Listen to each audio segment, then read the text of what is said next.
മനസ്സു നന്നാവട്ടെ, മതമേതെങ്കിലുമാവട്ടെ, മാനവഹൃത്തിൽ ചില്ലയിലെല്ലാം മാൻപൂവിടരട്ടെ, മനസ്സു നന്നാകട്ടെ. എല്ലാവർക്കും നമസ്കാരം. 2020-21 വർഷത്തില് നമ്മള് NSS വോളണ്ടിയേഴ്സിനായിട്ടുള്ള പ്രവർത്തനത്തില് ഉൾക്കൊള്ളിച്ചിരിക്കുന്ന ഒരു പ്രോഗ്രാമാണ് മാലിന്യമുക്ത ഭവനം. മാലിന്യമുക്ത ഭവനം എന്ന് വെച്ച് കഴിഞ്ഞാൽ നമ്മുടെ വീട്ടിലുണ്ടാകുന്ന മാലിന്യങ്ങളെ നമ്മൾ ഫലപ്രദമായ രീതിയിൽ, നമുക്ക് ഉപയോഗപ്രദമായ രീതിയിലേക്ക് അതിനെ കൺവേർട്ട് ചെയ്യുക. അതോടൊപ്പം തന്നെ നമ്മുടെ വീട്ടിലെ മാലിന്യങ്ങൾ നീക്കം ചെയ്യുകയും വീടും പരിസരവും ശുദ്ധിയാക്കുക. അപ്പോൾ നമ്മുടെ മനസ്സ് നന്നാകണമെങ്കിൽ അതിന് വളരെ പ്രധാനപ്പെട്ട ഒരു ഘടകമാണ് നമ്മുടെ വീടും പരിസരവും നന്നായിരിക്കുക എന്നുള്ളത്, അല്ലേ? നമ്മുടെ വീടും പരിസരവും നന്നായാലേ നമ്മുടെ മനസ്സും നന്നാകും. അപ്പോൾ അങ്ങനെ നമ്മുടെ വീട് നന്നാവും, നമ്മുടെ നാടും നന്നാവും. അപ്പോൾ അങ്ങനെ അത്തരത്തിൽ ഈ വർഷം നമുക്ക് അതിനു വേണ്ടിയുള്ള ഏതെങ്കിലും ഒരു പ്രവർത്തനം നമ്മുടെ വീട്ടിൽ എല്ലാ വോളണ്ടിയേഴ്സും സജ്ജീകരിക്കണം. അല്ലെ, NSS വോളണ്ടിയേഴ്സ് മാത്രമല്ല, പ്രത്യേകിച്ച് ഈ ലോക്ക്ഡൌൺ കാലഘട്ടത്തിലായ NSS വോളണ്ടിയേഴ്സ് അത് ചെയ്യുമ്പോൾ മറ്റുള്ളവർക്കും കൂടെ പ്രചോദനമായിട്ട് ബാക്കിയുള്ളവരും അത് ചെയ്യണം. അതിനു വേണ്ടിയിട്ടാണ്. അപ്പോൾ നമ്മുടെ അടുക്കളയിൽ ഉണ്ടാകുന്ന ജൈവ മാലിന്യങ്ങൾ നമുക്ക് എങ്ങനെ ഉപയോഗപ്രദമായി മാറ്റാം എന്നാണ്. അതിന് വിവിധ മാർഗങ്ങളുണ്ട്. കമ്പോസ്റ്റിംഗ് ഉണ്ട്, സാധാരണ രീതിയിൽ മണ്ണിൽ ഇട്ടുകൊണ്ടുള്ള കമ്പോസ്റ്റിംഗ് ഉണ്ട്. അല്ലെങ്കിൽ നമുക്ക് ബയോഗ്യാസ് ഉണ്ടാക്കാവുന്നതുണ്ട്. അല്ലെങ്കിൽ നമുക്ക് പൈപ്പ് കമ്പോസ്റ്റിംഗ് ഉണ്ട്. അപ്പം നമ്മൾ ഇന്നിവിടെ നിങ്ങളെ കാണിക്കുന്നത് പൈപ്പ് കമ്പോസ്റ്റിംഗ്. ഈ പൈപ്പ് കമ്പോസ്റ്റിംഗ് എന്നുള്ളത് നമ്മുടെ കേരള സർക്കാർ വളരെയധികം പ്രൊമോട്ട് ചെയ്യുന്ന ഒരു മെത്തേഡാണ് ജൈവ മാലിന്യ സംസ്കരണത്തിന് വേണ്ടിയിട്ട്. അപ്പോൾ ഈ പൈപ്പ് കമ്പോസ്റ്റിംഗ് എന്ന് പറയുമ്പോൾ തന്നെ അതിന്റെ വാക്കിൽ തന്നെ അതിൽ നിന്ന് മനസ്സിലാകാം അതിൽ പൈപ്പ് വേണം. പൈപ്പ് കമ്പോസ്റ്റിംഗ് എന്ന് വെച്ച് കഴിഞ്ഞാൽ അതിന്റെ അർത്ഥം എന്താ? വിഘടിപ്പിക്കുക. നമ്മുടെ ജൈവ മാലിന്യങ്ങളെയൊക്കെ നമ്മൾ അഴുകിച്ച് അതിനെ വളമാക്കി മാറ്റുക എന്നുള്ളതാണ്. ആ വളമാക്കി നമുക്ക് നമ്മുടെ പച്ചക്കറികൾക്കും ഒക്കെ നമുക്ക് ഉപയോഗിക്കാം, അല്ലെങ്കിൽ നമുക്ക് വേണമെങ്കിൽ വിൽക്കാം. അപ്പോൾ ആ രീതിയിൽ നമുക്ക് ഉപയോഗിക്കാം. അപ്പോൾ ഈ പൈപ്പ് കമ്പോസ്റ്റിംഗ് എന്നുള്ളതിന്റെ പൈപ്പാണ് ഏറ്റവും പ്രധാനപ്പെട്ട ഘടകം. PVC പൈപ്പാണ്.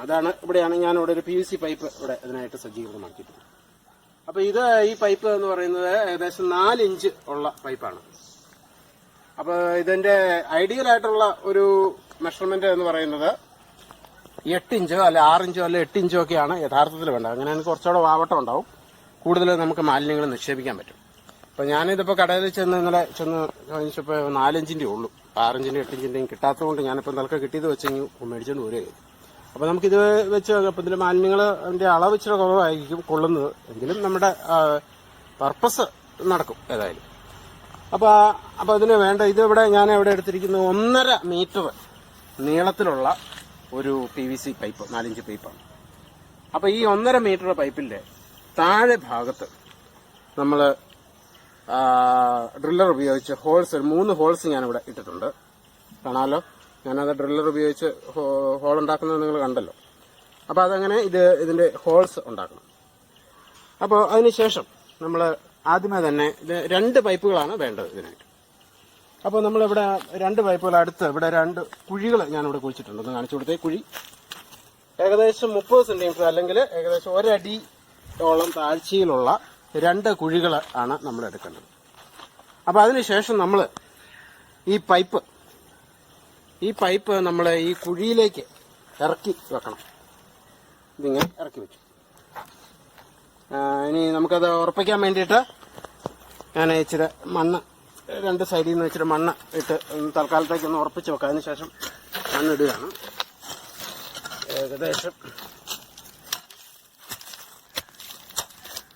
അതിനുശേഷം നല്ല കല്ലൊക്കെ ഇട്ട് നന്നായിട്ട് ഉറപ്പിച്ച് വെക്കണം, ഇളകാതെ രീതിയിൽ. ഇപ്പം ഞാൻ മണ്ണിട്ട് തൽക്കാലത്തേക്ക് ഉറപ്പിക്കുകയാണ്. ഇപ്പം അത്യാവശ്യം ഇളകാതെ ഇപ്പം നിൽക്കുന്നുണ്ടല്ലോ. അപ്പോൾ അതിങ്ങനെ മണ്ണിൽ ഉറപ്പിച്ച് നിർത്തുക. അപ്പം അതിന് ലിഡുണ്ട്. ഇതാണ് അതിൻ്റെ ലിഡ്. ഇത് വെച്ച് അടച്ചു വെക്കാനുള്ള ലിഡാണിത്. അപ്പോൾ ഇതിപ്പോൾ ലിഡ് ഇല്ലെങ്കിൽ നമ്മുടെ വീട്ടിലുള്ള ടൈലിന്റെ പീസോ അങ്ങനെ എന്തെങ്കിലും ഒരു സാധനം കവർ ചെയ്യാവുന്ന, അല്ല കൂട് വെച്ച് നോക്കുവോ എന്തെങ്കിലും അങ്ങനെ കവർ ചെയ്താൽ മതി. അപ്പോൾ അതിന് വേണ്ടിയിട്ടാണ്. അപ്പോൾ നമ്മൾ ഇതിന്റെ പ്രവർത്തനം എങ്ങനെയാണെന്ന് കൂടെ പറയാം. നമ്മളിത് ആദ്യം ചെയ്യേണ്ടത് ചാണകവെള്ളം കലക്കി ഞാനിവിടെ വെച്ചിട്ടുണ്ട്. ചാണകവെള്ളം ആദ്യം നമ്മൾ ചാണകവെള്ളം കലക്കി ഇതിലേക്ക് ഒഴിക്കുകയാണ്.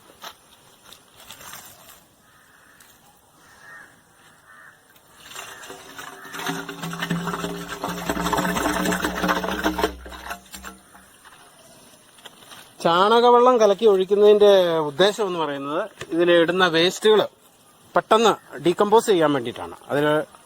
അപ്പോൾ അതിനുശേഷം നമ്മൾ നമ്മുടെ വീട്ടിലുള്ള ജൈവ മാലിന്യങ്ങളാണ് ഇടേണ്ടത്. ജൈവ മാലിന്യങ്ങൾ എന്ന് വെച്ചാൽ ഉദ്ദേശിക്കുന്നത് ഇതിന്റെ പ്രവർത്തനം പുഴുക്കളാണ് ഇത് ഇത് ഡീകമ്പോസ് ചെയ്യുന്നത്. അപ്പോൾ ആ പുഴുക്കൾക്ക് തിന്നാൻ സാധിക്കുന്ന വസ്തുക്കളെ ഇടാവുള്ളൂ. അതായത് ഇപ്പം പ്ലാസ്റ്റിക് ഇട്ട് കഴിഞ്ഞാൽ അത് തിന്നത്തില്ല. അതുപോലെ തന്നെ ഇപ്പം നാരങ്ങ, അത് ആസിഡ് അംശമുള്ളതാണ്. അപ്പം അതൊക്കെ പുഴുക്കൾ ചത്തുപോകും. അപ്പം അതുകൊണ്ട് പുഴുക്കൾക്ക് വളരാൻ അനുകൂല സാഹചര്യങ്ങൾ ഉണ്ടാക്കുന്ന വസ്തുക്കളാണ് ഇടേണ്ടത്. അപ്പോൾ നമ്മുടെ വീട്ടിൽ അഴുകുന്ന ഏത് വസ്തുക്കളും നമുക്ക് ഇതിലായിട്ട് ഇടാനായിട്ട് സാധിക്കും. അപ്പം നമ്മുടെ വീട്ടിൽ വരുന്ന വേസ്റ്റ് സാധനങ്ങൾ, പേപ്പറുകളോ അഴുകുന്ന ഏത് മെറ്റീരിയലും നമുക്ക് ഇതിലേക്ക് ഇടാം.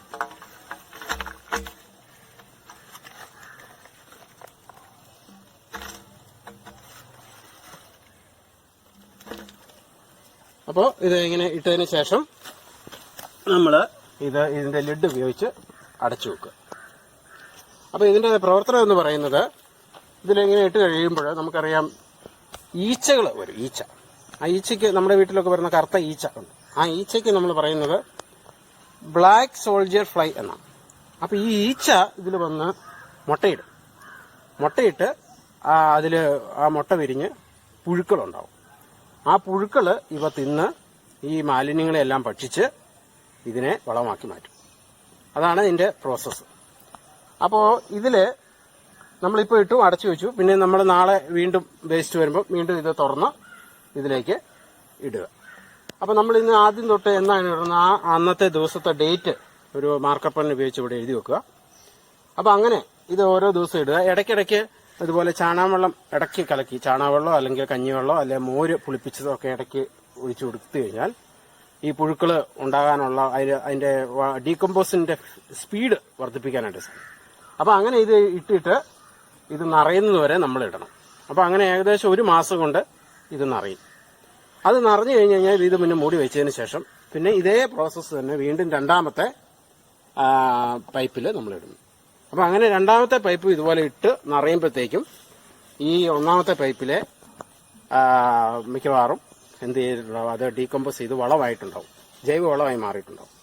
അപ്പോൾ ഇത് ജൈവവളമായോ ഇല്ലയോ എന്നറിയും. നമ്മളിത് അതിനുശേഷം ഇതിൽ നിന്ന് ഊരിയെടുത്ത് ഒരു ബക്കറ്റിലേക്കോ അല്ലെങ്കിൽ ഏതെങ്കിലും ഒരു പാത്രത്തിലേക്ക് അത് ഒരു കമ്പ് ഉപയോഗിച്ച് കുത്തി ഇട്ട് നോക്കണം. ഇടുമ്പോൾ നമുക്കത് അതിന്റെ നിറം എന്ന് പറയുന്നത് കറുത്ത നിറത്തിലായിരിക്കും.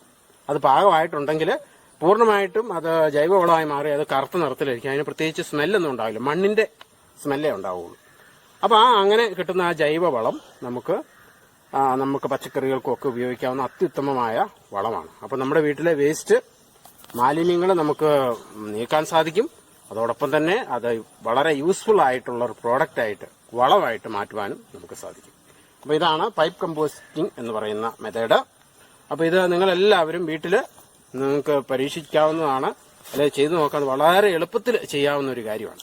അപ്പോൾ ഈ പൈപ്പ് കമ്പോസ്റ്റിംഗ് എന്ന് പറയുന്നത് നമ്മൾ സർക്കാർ വളരെയധികം പ്രോത്സാഹിപ്പിക്കുന്നതിന്റെ കാരണം ഇത് നമ്മുടെ ഗ്രാമപ്രദേശങ്ങളിലേക്കാൾ കൂടുതലായിട്ട് ഇത് യൂസ്ഫുൾ ആയി വരുന്നത് പ്രത്യേകിച്ച് നഗരപ്രദേശങ്ങളിൽ, അതായത് സ്ഥല പരിമിതിയൊക്കെ ഉള്ള ആളുകൾക്ക്, ഫ്ളാറ്റുകളിലൊക്കെ താമസിക്കുന്ന ആളുകൾക്ക്, സ്ഥലം ഒട്ടും ഇല്ലാത്ത ആളുകൾക്ക് വേണ്ടിയിട്ടാണ് അത് കൂടുതൽ യൂസ്ഫുൾ. കാരണം അവർക്ക് സ്ഥലം ഇല്ലെങ്കിലും ഈ പൈപ്പിൽ വളരെ ചുരുങ്ങിയ സ്ഥലത്ത് വീടിന്റെ ഏതെങ്കിലും ഒരു ഭാഗത്ത് സെറ്റ് ചെയ്ത് കഴിഞ്ഞാൽ അവർക്ക് അവരുടെ വീട്ടിലുണ്ടാകുന്ന മാലിന്യങ്ങൾ മുഴുവൻ സംസ്കരിക്കാനായിട്ട് സാധിക്കും. പിന്നെ ഗ്രോ ബാഗിലൊക്കെ വേണമെങ്കിൽ പച്ചക്കറിയൊക്കെ വളർത്താൻ സാധിക്കും. അപ്പോൾ അതാണ് ഇതിന്റെ ഒരു പ്രത്യേകത. അപ്പോൾ നിങ്ങളും ഇത് വീടുകളിൽ ഇതുപോലെ ഒരു പൈപ്പിന്റെ വണ്ണം ഞാൻ പ്രത്യേകം ഓർമ്മിപ്പിക്കുകയാണ്. ഇത് 4 ഇഞ്ചാണ്. നിങ്ങൾ വാങ്ങിക്കുമ്പോൾ 8 ഇഞ്ചിന്റെ പൈപ്പാണ് വാങ്ങിക്കേണ്ടത്. 8 ഇഞ്ചിന്റെ ആകുമ്പോൾ കുറച്ച് ഇതിന്റെ ഇരട്ടി വലിപ്പം വരും. അപ്പം കൂടുതൽ മാലിന്യങ്ങളെ ശേഖരിക്കാനും കൂടുതൽ വളം കിട്ടുകയും ചെയ്യും. അപ്പോൾ ഇതാണ് ഈ പൈപ്പ് കമ്പോസ്റ്റിംഗ് എന്നുള്ളത്. അത് നിങ്ങളെല്ലാവരും നിങ്ങളുടെ വീടുകളിൽ ഇത്തരത്തിലൊരു കമ്പോസ്റ്റിംഗ് ഉണ്ടാക്കുക. എല്ലാവർക്കും എല്ലാവിധ ഒരു മാലിന്യമുക്ത ഭവനം ഉണ്ടാകട്ടെ എന്ന് ആശംസിച്ചുകൊണ്ട് നിർത്തുന്നു. നന്ദി, നമസ്കാരം.